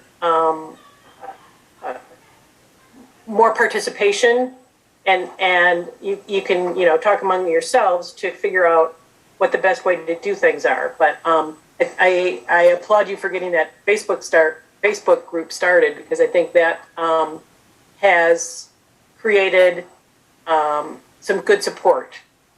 Yeah, it really did there for a while, and I've been quiet, like I said, but in waiting, like Nicole just said, from month to month between meetings, and waiting to, or hopefully wishing we got some decent answers from the county or any of these agencies, and we just didn't. So now it's probably time to find a way to put more pressure on them. So I'm putting it in the chat right now. Okay, perfect. And send it to everyone. Marcy, and we appreciate all the work you do. No problem. Okay. No problem at all. Same back at all of you. All right. It looks like Raya's still got her hand up here. Raya, is there something you want to add? No, I just said what I needed to say. And also, when Marcy sends the Facebook link to all of you, please share it with all of your friends and family members who live in Agua Dulce. Okay, great. Appreciate that. All right. Chris, your hand's up. I'd really like to try and Hi. back. What's that? Okay, Chris, go ahead. Thank you. I'd really like to try and get back to, there are some very material issues that have become apparent through this letter of credit. I think I tend to concur with what Glenn said, which is that there comes a point in these projects where you can't just attribute what's going on to general incompetence or being overworked or whatever you want to call it. When we raise a series of legitimate points and we get slapped back with the letter that we got slapped back with, it suggests that something perhaps more clandestine is afoot. It's not our job to figure that out. And I really want to try and understand what the rest of the council feels about doing a couple of things. One would be writing to Congressman Mike Garcia. He's spent some time in Ukraine recently on the ground. He's also been quite active in expanding the degree of sanctions. This is ostensibly what has every exhibiting money laundering from a Russian enterprise in the middle of his district. And I think that the council owes it to the community not to turn a blind eye to this and to actually do our bit. I've seen some comments in the chat room about, we've sent this here and we've sent this there. But I do believe that the council should have a discussion about whether we do that or not. Council members? Hey, Don. Yes. Melanie, I can't find her. Melanie G has a question. She's not sure how to raise her hand, so I believe she has a question though for you. All right, Melanie, you got the floor. Oh, hi, Don. Hi, Mary. Hi. Thanks, Chris. That was awesome. I'm not really sure if this is pertinent. Can you hear me okay? Yes. So my husband and I, we run our construction business for the last 30 years and almost 30 years. And we see a lot of shady stuff in construction, and I'm always kind of keeping an eye on things when I see things. So when Chris put up that thing, there was some license numbers. So I just did a quick check during the meeting, and it just seems really shady to me. And I don't know if those are the contractors that are doing the project, or if they're just somehow related, or if we know who those contractors are that are building the homes. Because if it's these two that you referenced in the license number, they were just engineers. So I don't know both of them, and they're attached to the same person, both license numbers, and both licenses were just recently established, just last year. Okay. So, and they're not with a big company. They're both home addresses, you know, which is okay, which, you know, we have a home address. It's not a big deal, but if you're a big, huge developer, it seems like there'd be some more. So I don't know if somebody has more information on that, but I just wanted to throw that out there. Yeah, Melanie, Mr. Gresham actually lives in the residence that's on the site.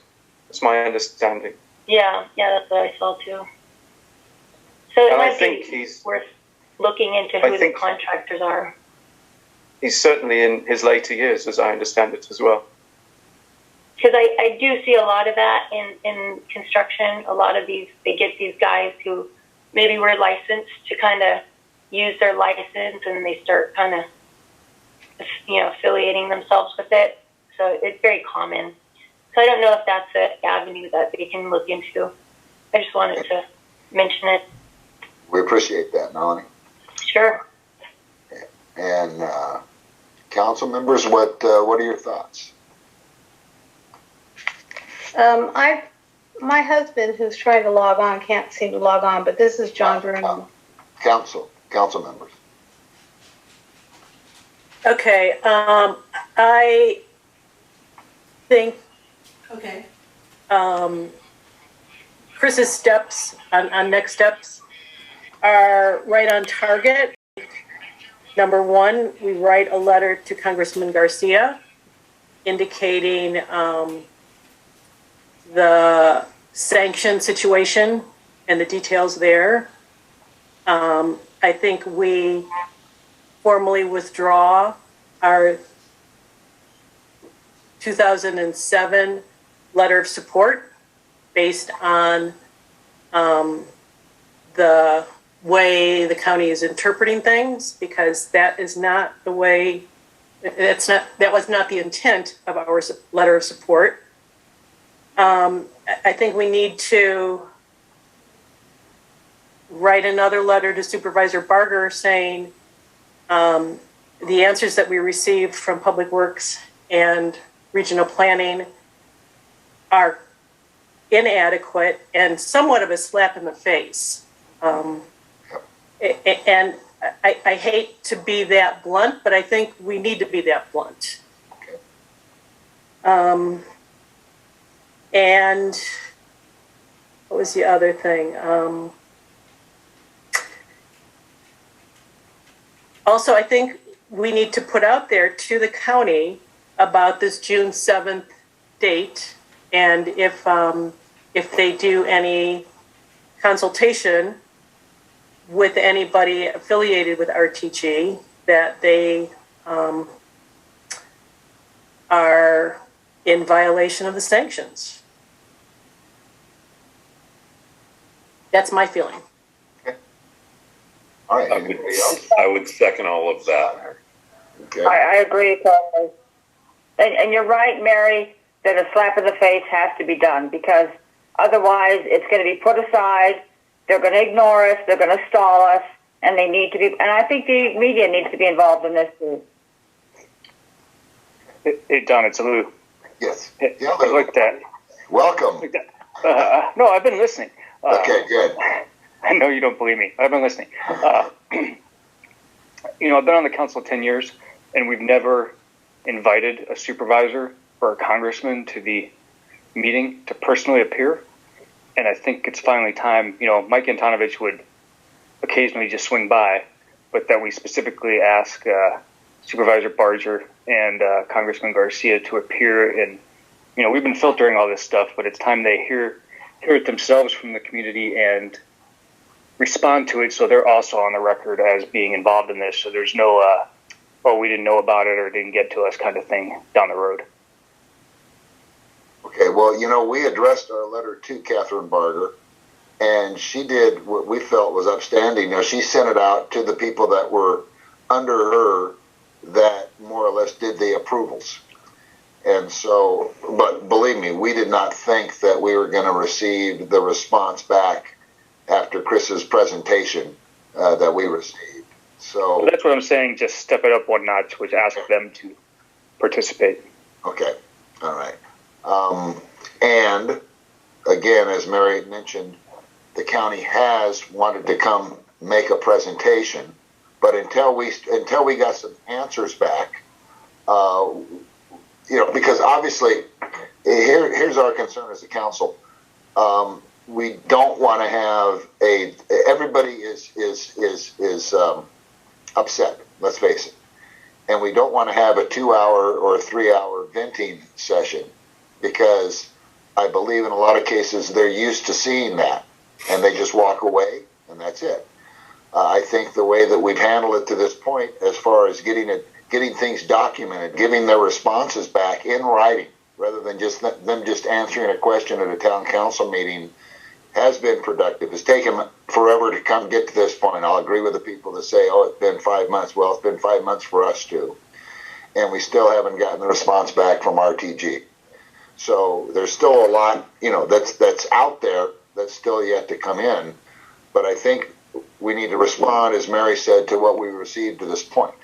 The fact that we did not hear the video on Chris's presentation of Dennis Bashore, we're relying on the actual. Mary, let me ask you a question. Is that comment in the minutes of that meeting, or what do we have? I just want to make certain that everybody is aware of what was presented to us. And at that point, I believe it was Don McAdam who was president. He motioned that we because of that statement, that changed the whole picture of things. Instead of wells and septics, it was going to be a whole different. It wasn't going to affect the environment as much as we believe it's going to be affecting it now. Chris, did you just show that was in the minutes? That was actually the DVD video of the meeting that Mary gave me from her collection of DVD videos of meetings. Okay. All right. And Mary, perhaps you could just confirm that those statements were made by Mr. Bashore, because you listened to the video before you gave it to me. Yeah, I did, and I transcribed exactly what was said, and you included it in your presentation. I think you had it in quotes as to we have no intention of putting in septics for phase 1. Okay. Yeah. And we have a copy of that videotape. Okay. So, all right, that's then. As far as if someone wants to make a motion as to how to write this letter, I think it's time that we hear that motion and proceed. I'll make a motion. Don. Yeah. Okay. Yeah. Chris.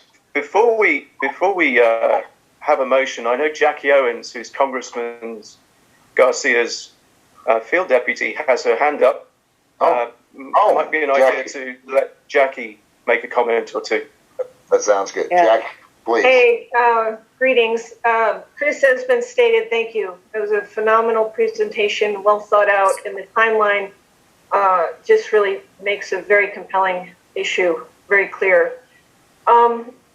I know it's been said, I've been in the meeting, that the concern is the congressman engaged in this. And I just want it to be said for everybody on this meeting that he is very well aware of what's been going on.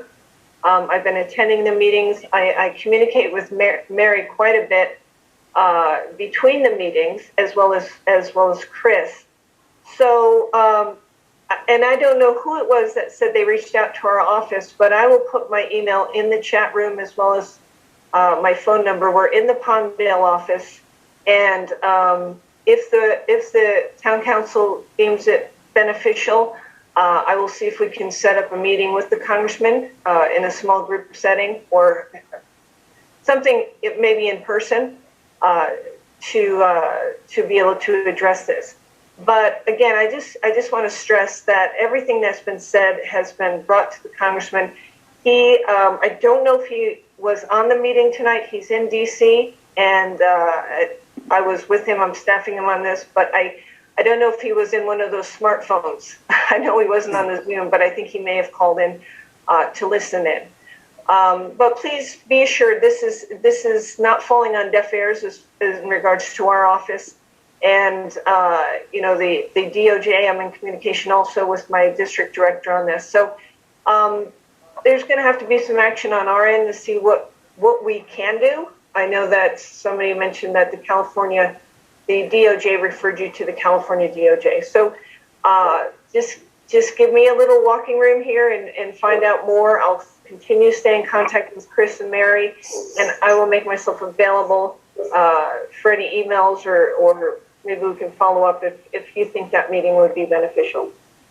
So, but I just felt I needed to make that clear. I know this is a very frustrating time for all of you, and the congressman has not abandoned you. He's with you, and we're going to do whatever we can.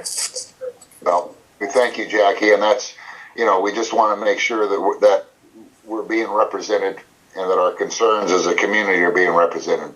And at this point, it just appears that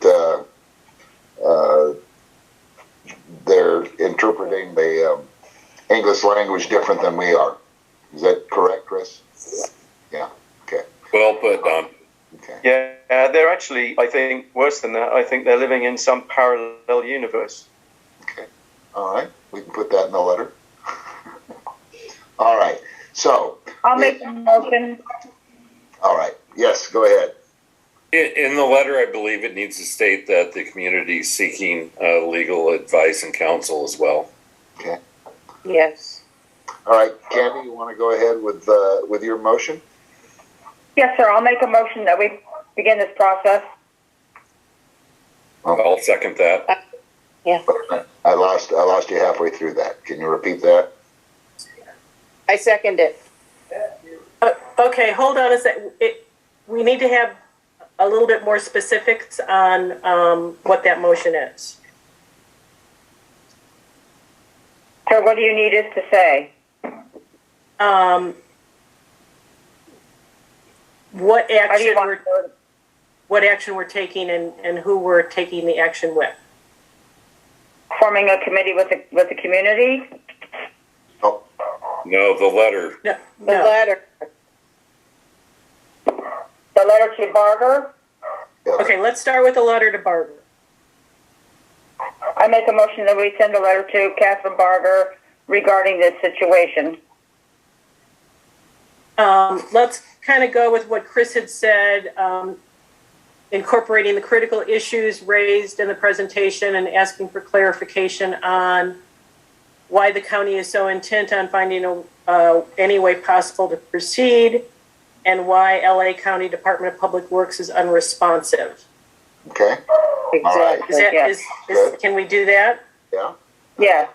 If that's Candy's motion, then I need a second on that. Second it. Okay.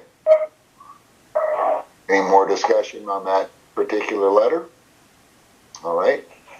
All those in favor, say aye. Aye. Aye. Aye. Opposed?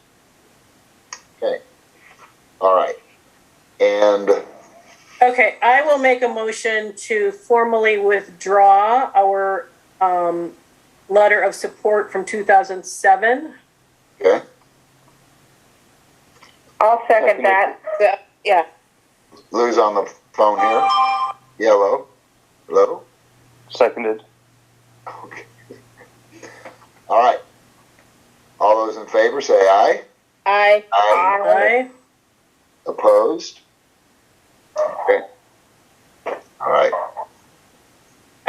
Okay, now it looks like the next thing is Chris, correct me if I'm incorrect, but discuss whether the extent of the situation warrants referral to the U.S. Department of Justice or civil grand jury. Would we start with Congressman Garcia's office? Yes, I certainly think we should take Jackie up and on her offer and see if we can spend some time with the congressman. But separately, my view is that we should potentially raise this with the California Department of Justice and potentially this klepto capture task force that exists out in Washington, D.C. Okay, so that would require a letter to the California Department of Justice? Yeah, I think we can probably work with the congressman to navigate to the right person to raise it with. I think that's probably the most important thing that we need to do, not just some random letter, but something. With Catherine Barger is that, you can open the meeting so that everyone can listen to it and watch it, but keep the actual people who are able to speak in it to a smaller group of who has the most knowledge. Otherwise, it will be a free-for-all. So maybe that would be a good way so we can all watch, but, not interfere, essentially. Okay. All right. That was it. Yep. Appreciate that. And we have, is that Candy who's got her hand up there? Is that 478 number? Is that you, Candy? I think it is. All right. So I think we're all squared away. Anything else we need to bring up regarding this? If not, thank you very much, Chris. Incredible job. Appreciate all the background time you spent on it and bringing it and making it, putting it in simple terms, or even I can understand most of it, even though it does fill my head up. We appreciate it. At least I used a video with a young picture of you in it, John. Yeah, I appreciate that. That's worth something. What do I owe you for that one? Those were the good days, that's for sure. All right. So that completes our RTG investment presentation by Chris. We're going to move on to the President's report, try and work our way through this. General amendment to the bylaws and election procedure. Oh, this should go quick. And I think Mary, I'm going to kind of hand this over to Mary, being that she went to all the work to put this together. If you want to chime in here, Mary. Yeah, I'm going to see if I can screen share. Let's see what I can find. Okay. And in Article 7, elections and installations, I have taken out number 7, which is write-in candidates shall be permitted and defined as those candidates that abide by the election procedure, Article 9. Okay. And I think that, nope, one more. Eligible voters, okay, and this is just a, this is on page 6. A cleanup, instead of article, it's actually section of the election procedures. So that takes care of the bylaws, and that we need to do that at our June meeting if everything is, if we will agree to everything. Yeah. And then the election procedures can be changed by a request to the election procedures. It doesn't need the 30 days, but I think we need to offer the 30 days because that's just the way we should do it. Okay. So the election procedure changes are, I took out treasurer. The election committee is really the chairperson and secretary and the committee. So treasurer is gone. The election committee members shall be, I took out legal residents of and just made valid, eligible, registered voters. Okay.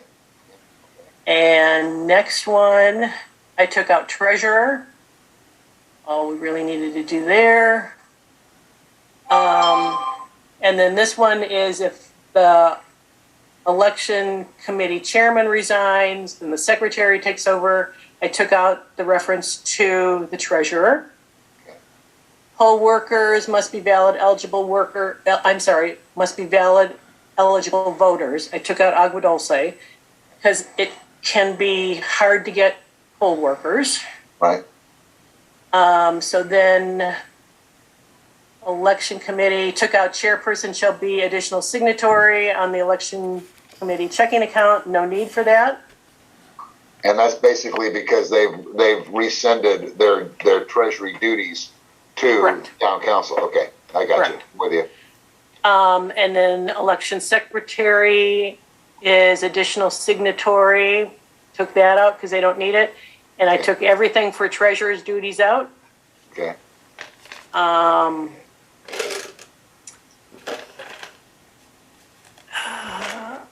Okay, and then instead of faxing, most everything is done electronic email. Okay. So I changed that deadline for the application submission to the election committee with either a United States Postal Service postmark or by electronic submission. Okay. Same thing, instructions for mailing or electronic submission of the application. Okay. And then down here, it's candidates versus number of seats. Right. Number 4 refers to write-in candidates. So I took that out, and then it will say, if eligible verified candidates are unopposed and there is less than a full slate of candidates, those eligible verified candidates shall be elected by acclamation and an election will not be held. A special election shall be held to fill vacancies created by a lack of a full slate of candidates. Okay. Then the next section completely taken out because it's all write-in candidates. And moving on.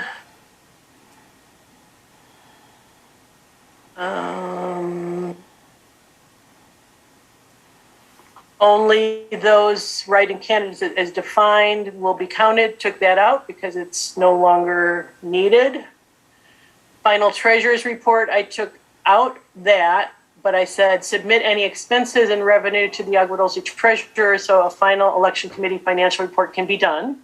Okay. Took out treasurer, and that's it. Okay. So we're going to give this the same time frame. So if anybody has an issue, they can alert us and we can discuss it before it gets amended. Yes, I will post this on the website. I will post the pages on the bylaws in the spot where I post the agenda over by Maria Benitez in the bulletin board there. Okay. So I think that satisfies all. Oh, wait a second. I forgot about this. That satisfies posting for the 30 days. Okay. And I'll get that up tomorrow. Okay. This is timeline, and I don't think there was a deadline for candidate application receipt, so I put that in at 45 days. Okay. And then 10 days prior to a regular election is the last day for write-in candidates, took that out. Okay. And then I changed it to 30 days to if there are no write-in candidates. So that's everything. And so everybody understands is because the election committee is also in charge of having the candidate forum. And the candidate forum, if all of a sudden someone, all of a sudden you've got, if someone hasn't gone to the effort of filling out their application and gotten it back to whoever's in charge in the allotted amount of time, if they do that, let's say they do that 50 days before the election, then that gives the election committee plenty of time to organize the forum to where it'll be meaningful. Whereas if all of a sudden in the last 10 days they've got to put together something, it's just not going to happen in a timely manner. And I figure if someone desires to be on the council, they could follow the same rules that everybody else has for the last 40 years or 30 years or however long. So, okay. So I need a motion to... Okay, Chris has got his hand up. Yeah, Chris. Okay. Not that I want to talk anymore tonight, but Mary, on that very last page, you may want to just reorganize the order so that 30 days sits above the 14 days above it. Yeah, I'll do that. I was trying to figure out how to do that with tracking the changes, and I couldn't. It just messed everything up. But I will. Yeah, it just gives you two. It gives you two brand new sections, the whole lot. Right. So yeah, I agree. Oh. Okay, so I'm going to make a move. I move to make the recommended changes in the draft amendments, publicized for 30 days on the website and post at agenda location, and to formally approve the changes at the June 8th meeting. Okay. I'll second that. Okay, a little discussion we had. Someone popped up with a question that Maria Benitez is not a public place. We agree. but it's not inside Maria Bonita's. It's outside on the public billboard or on the actual. It's a community bulletin board where we publicize all of our agendas. Yes. Okay. So, okay. So there's another comment. No one reads that. Well, that's up to them. That's okay. Not. So we have a motion on the floor. We have a second. Any more comments? If not, all those in favor say aye. Aye. Aye. Opposed? Aye. Okay. Thank you, Mary. Man, that's a lot of work. We appreciate the effort you put into that. We'll see. So we can discuss that at our next meeting too. That'd be great. All right. Okay, so that brings us to incoming correspondence for action. Reply from the Department of Public Works. We've kind of gone over that a little bit. Request from Acton Town Council to collaborate on approach to addressing LA County water plan. Let's talk about that. Is Jackie, if you're still here, do you want to jump in?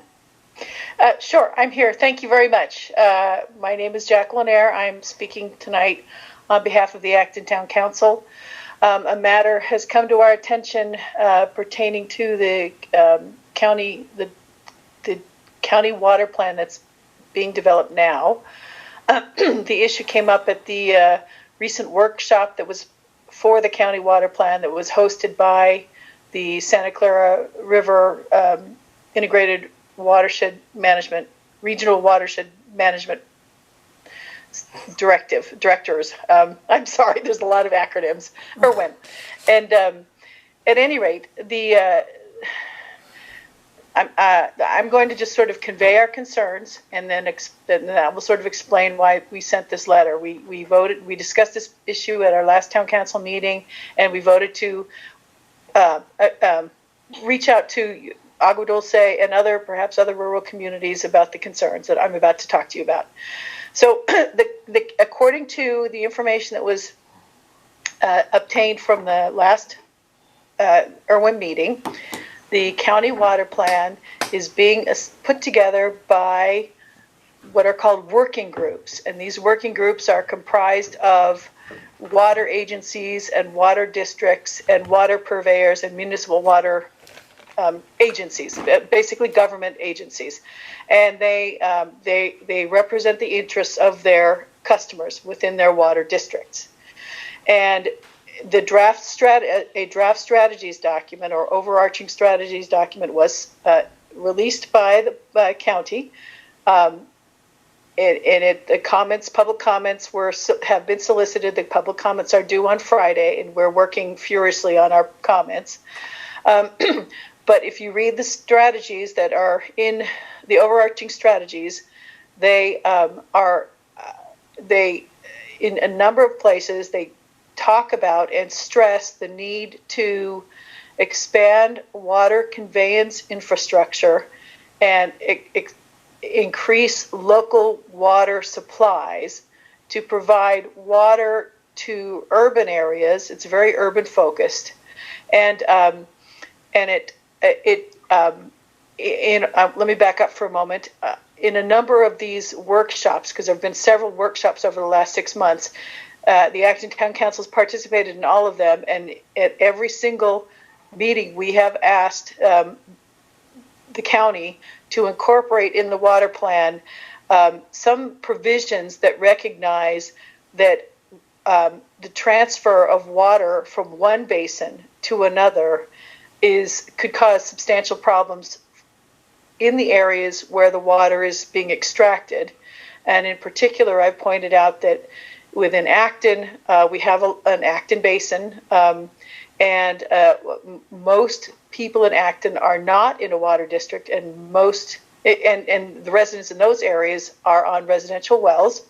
And we have expressed concern that if there's a significant increase in groundwater extraction from the Acton area, that will cause domestic well yields to be impaired, or to be reduced and potentially impaired in terms of constituents as well.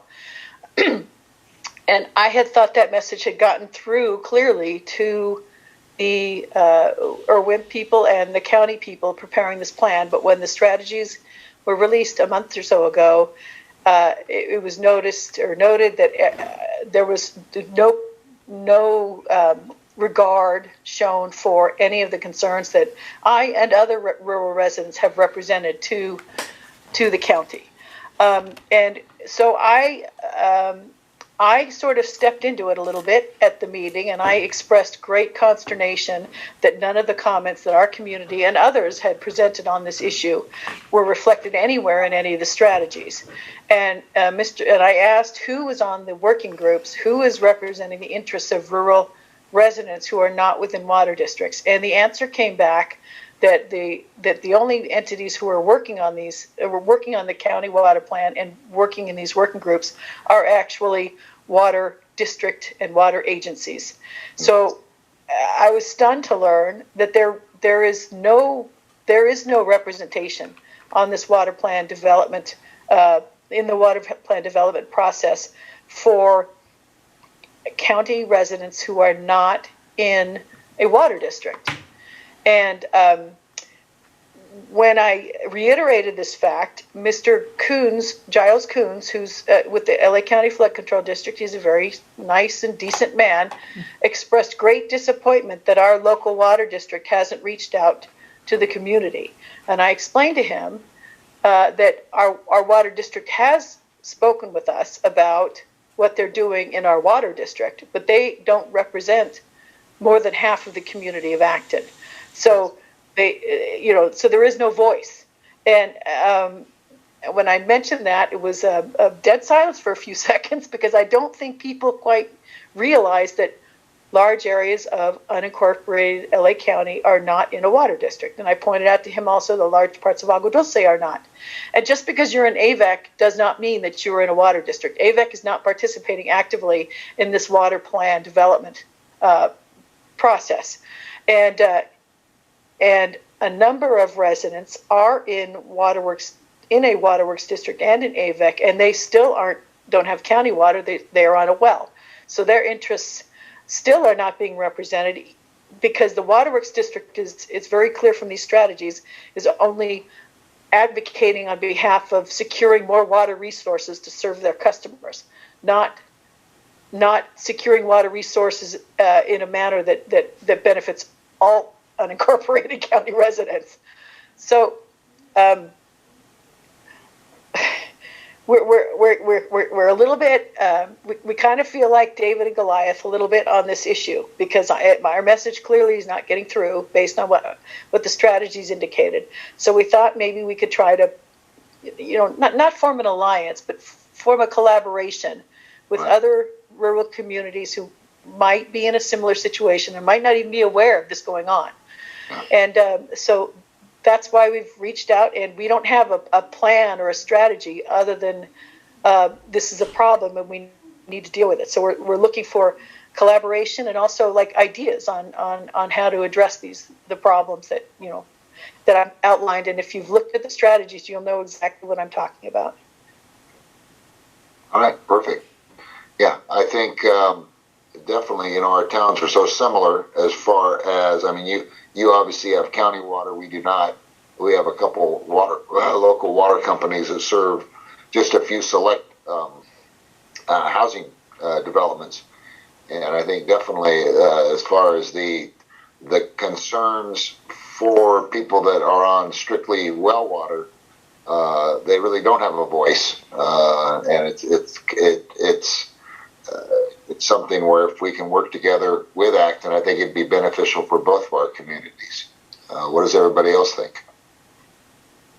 I'm in 100%. I was actually in the meeting that Jackie was referring to and ended up having to get called away.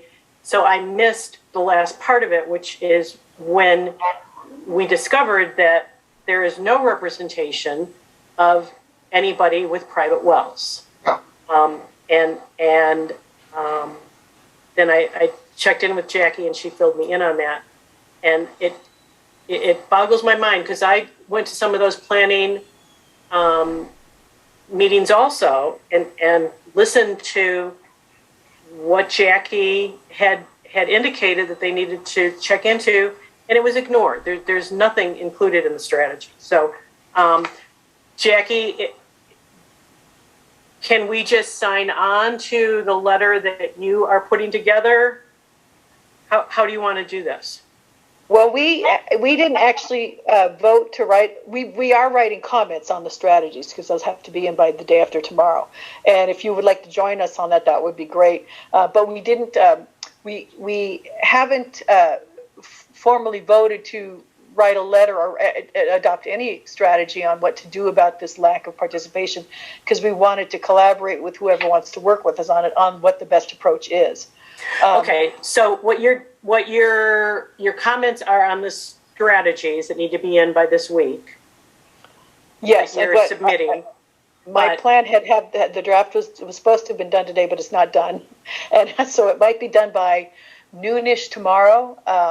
And then I have to usually send it out to the town council members to review and then approve. I'm more than happy to send the draft to the Agua Dulce Town Council as well to look at and consider. And you can write your own letter or take whatever you'd like. I would love it if you would send us a copy of your draft letter, because you cover things so well. And then we can send that out to see if the council wants to sign on to that as another signatory on that. But in addition to that, I think we do need to collaborate to deal with the lack of complete representation for so many of our residents. All right, so does someone want to make a motion to that effect somewhat? So that we work with Acton, or how do you want to word that? Okay, let's move that we work with the Acton Town Council to collaborate on an approach to addressing the LA County Water Plan. Okay. All right. Let's go there to start with. Okay. And that's for dealing with the lack of representation of well owners. Correct. Okay. All right. So I make that motion. Okay. Do I hear a second on that motion? I second it. Okay. You got a couple of them there. All right. So any more discussion on that motion? All right. All those in favor say aye. Aye. Aye. Opposed? Okay. All right. Okay, now my second motion then is to request Acton Town Council forward their letter in response to strategies to us so that we may sign on if the council agrees to it after reading the draft as an additional signatory. All right. I hear a second on that motion. I'll second it. Scott. All right. Any discussion? All right. All those in favor say aye. Aye. Aye. Opposed? Okay. All right. Sounds good. Thank you very much. Thank you. Thank you, Jackie. Yeah. Okay, incoming correspondence for notice. We've got a few regional planning plans that were filed. You can go on our website and get them right off of our agenda here if you wish. I don't see a lot of them. They're starting to have to go through regional planning to get a water well drilling permit, if you can believe that. So, and ground mount solars and whatnot. So, there's a few things on here. The big one is 33324 Agua Dulce Canyon Road, DTC referral for veterinary clinic in C3 zone. Is that where the existing vet is in town? Does anybody know? If not, it's pretty darn close to it. So that's on our website if you're I think that's their address, 324. I think that's Sweetwater Vet. That's what I thought. So this is just kind of a continuance is what I'm guessing. Sounds like it. They call it a veterinary clinic in C3, or maybe C3 zoning requires that. I don't know. But if you're concerned about it, you can read all about it there. Someone on White Fox wants to put in a pool and spa. So if you're concerned about that, you can find out who it is. Public hearing, community meetings. Gardens of Paradise notice of public hearing, LA County Board of Supervisors is now July 26th, new hearing date. So mark that on your calendar. It's seems to be pushed down the road quite a bit. But that's one that definitely we all want to attend. At this point, brings us to open forum.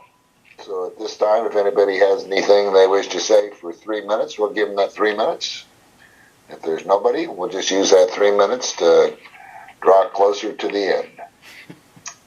Hey, Don. Yes. In the chat, there is it looks like a request that goes back to the posting of the bylaws. And it says maybe we could put it at the hardware store since there's more traffic there instead of the. That's a good idea. It's just that we've always put it at the community board. The board there even though the grocery store is closed, the board there is used for all kind of community events. And so I think if we change it, we may have an issue with people that go there to read it. What's your thoughts, Council? I think we shouldn't bend everything Susan wants, and she signed off anyway. Okay. All right. I think we ought to leave well enough alone. I know that for one, as far as I know, there is no board other than their front door. People just kind of tape things on there and they can pull them off. I mean, I'll go over and put a note on the hardware store saying there's another board across the street. Yeah, that'll work. Awesome. Awesome, Scott. Good job. Get one of them Hollywood mirrors where they can just look into the mirror and read it from across the street. Okay. Sounds good. Hey, Don, can I? Broke. Yes, Jack. It's not broke. Don't fix it. Oh, hang on. Yes. I have while you were doing some of the bylaw stuff, I pulled up some of the county code information. Yeah. And I did want to point out that I'm looking at the GIS system, and it looks like currently without the Casulas the RTG development, right, even phase one, the number of homes in the area that have access to Escondido via Valley Sage Road is just under what the fire department allows for single access in a high fire hazard area. So when you add the new development on, they're going to have secondary access. So that's under section. I'll give you the code section. It's it's a subdivision requirement for design standards, okay, but it 2124.020, and it's allowed to have 75 dwelling units where the restriction is designed to be permanent, and the street or street systems traverse a wildland area that is subject to brush or forest fire. So with the addition of these homes, they're over that. So okay, Jackie, what was that? 2124.020 is what right, and yes, it's in the subdivision code, but it's still a standard for secondary access. Okay. And so if they put those homes in, they're going to have to put the secondary access in, regardless of whether or not they build phase 3. So anyway, I just want to let you know that. Well, thank you. Awesome. And thanks. that's Title 22. Title 21. Yeah, so sorry, Title 21, yeah. Okay. Yes. All right. So, and they're close to design standards. Sure. What you're saying, Jackie, is really they're close to 75 right now as it stands without any new homes. Is that correct? Yes. Okay. And actually, they're even, if you look at the subdivision, the parcels north of the Valley Sage Road that access directly onto Sierra Highway, right, there is a dirt road, but I would be surprised if the people at RTG have access rights across the dirt road in Agua Dulce adjacent to, I can get you the name of the road. Yeah, it's Juniper Valley, I think. Yeah, I don't know your area as well as you do, obviously. It's not even labeled, so it must be Juniper Valley, but yes. And that road goes nowhere. The actual documented road is nowhere near the actual road is. It's just people have been driving over everybody else's property. So as far as that being a legal, you know. Okay, I didn't know that. Okay. All right, sounds good. Well, thank you. Appreciate that. Sure. Okay. All right. So that brings us to high-speed rail update. Pam Walter. I am on the call, and Jackie, would you like to give an update? I've got a little bit of a cough going on, so as soon as I start talking, I'm coughing. Okay. All right. You still there, Jackie? Yeah, Jackie's here. She's unmuted. All right. She's got the floor. Yeah. I'll do my best, Pam, but you're always better at this than I am. As I understand it, the draft EIR is going to be coming out. I guess it got kicked again. Supposedly the end of this month. Is that right, Pam? Yeah, or the beginning of June is what they told us at the meeting that, some of the members of the Agua Dulce Town Council joined us in over there at the library a month ago. Right. Okay. All right. That's pretty much all that we have. Okay. Yep. All right. We really don't know. Thank you. We're just waiting. Okay. So we've been waiting a long time. All right. We have. That brings us to the committee reports. These should go quickly. CHP, Community Advisory Committee meeting, Candy Clemente. No meeting. Okay. Bylaws Revision Committee, Lou and Mary. You heard it here. Thank you. Election Committee, Rosie's not here, but she sends her condolences. Film Committee, Candy. 19 shoots this month. Okay. Wow. All right. Parks and Trails, Mary. Nothing to report. I just FYI to Scott Keller, we're going to check into ownership and maintenance of the baseball fields over in Acton. Okay. All right. Oh, Mary. Yes. Mary? Yes. Any update on the property, the Sweetwater Movie Ranch? Funny you should say that.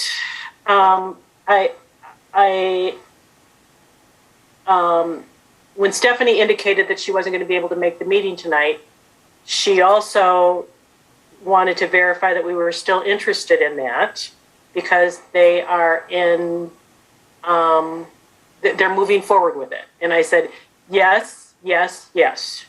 Okay. So, wow. Great. I think it was good news from a county agency. Yeah, if they don't get it now, they won't be able to get it in the future. That's the way it is. All right, water stewardship, nothing to report there. Just we could use some new rain, but it's not happening. By the way, wells are they're holding their own, and we haven't had any that we've checked that are making more water this year than last year. So just everybody's got to watch their water usage. Ways and means, Scott. As Mary stated, the Acton Agua Dulce Sierra baseball fields are in dire shape, and we're losing kids that are not returning to play at those fields, and that is started a while back, a few years ago. It's been on the decline, so we're going to reach out to the county for assistance, which would help keep kids in the community as well as dollars going into the local businesses when people show up on the weekends for baseball games. Sure. Perfect. Fantastic. Disaster planning. Is Gary with us tonight? I think so. All right. So, Acton Town Council Liaison, Lillian Smith, or Jackie, or Pam. All right. Lillian's not here. Okay. There's something in the chat.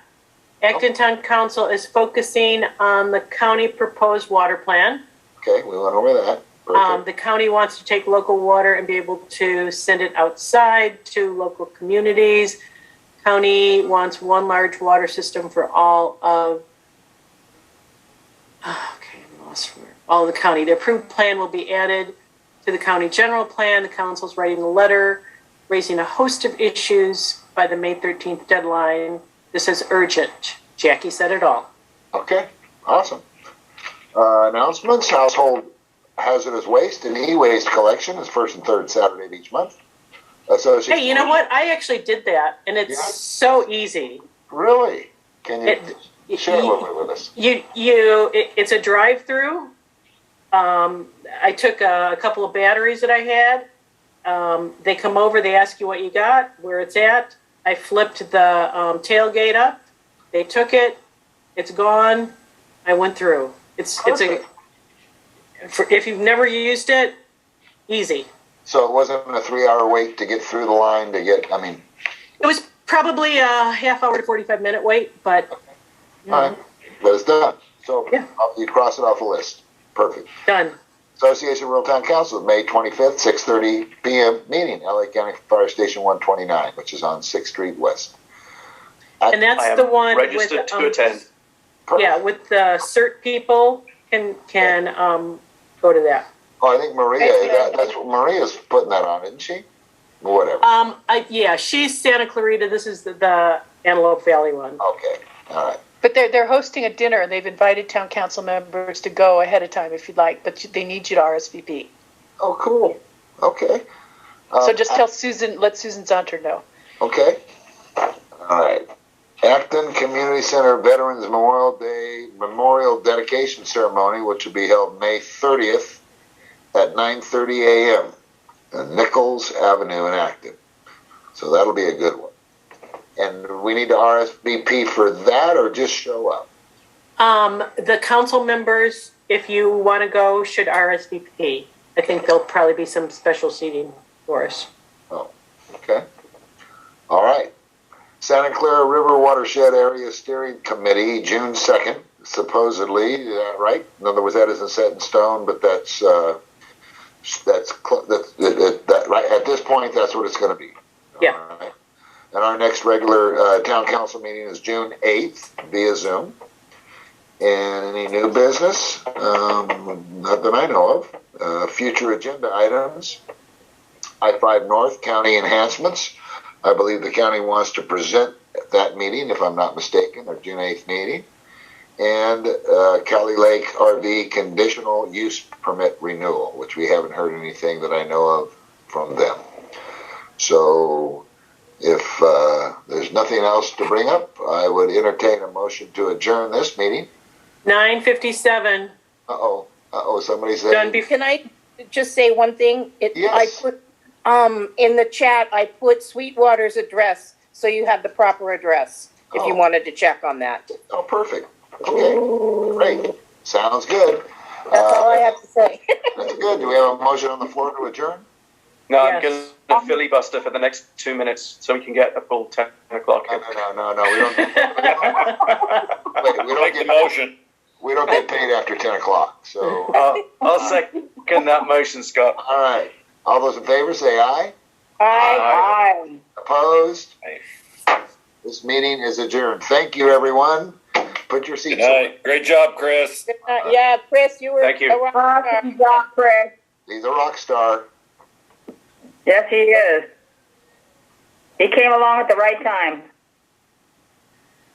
I'm glad he's on our side. Yep. I was going to invite him to Acton.